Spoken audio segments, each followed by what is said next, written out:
আসসালামু আলাইকুম। আজ রান্না করব ছোট মাছের চচ্চড়ি। কড়াইতে সবগুলো সবজি কেটে রাখা সবজিগুলো দিয়ে দিলাম। এখানে আমি আলু, বেগুন, ডাঁটা দিয়েছি। আপনারা আপনাদের পছন্দ অনুযায়ী সবজি ব্যবহার করতে পারেন। এখন পেঁয়াজ কুচি, কাঁচামরিচ কুচি দিয়ে দিলাম।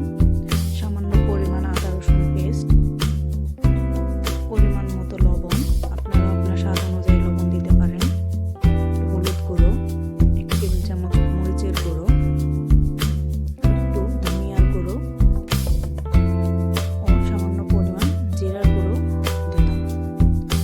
এরপর অল্প একটু তেল দিয়ে ভালো করে মেখে নেব।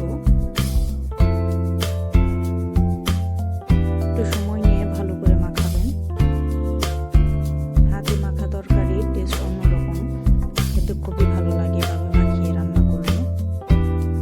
সামান্য পরিমাণ পানি দিয়ে দিবেন। আপনারা আপনাদের সবজি অনুযায়ী পানি পরিমাণ মতো দিবেন।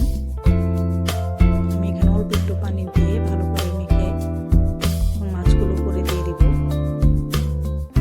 আমাদের জামালপুরের এই মাছটাকে বাঁশপাতালি মাছ নামে চিনে। আপনারা কোন কোন জেলা থেকে দেখছেন এবং আপনাদের ওইখানে এই মাছটি কী নামে পরিচিত অবশ্যই জানাবেন। প্রথম 5 মিনিট হাই হিটে এবং শেষে একদম লো হিটে রান্না করবেন।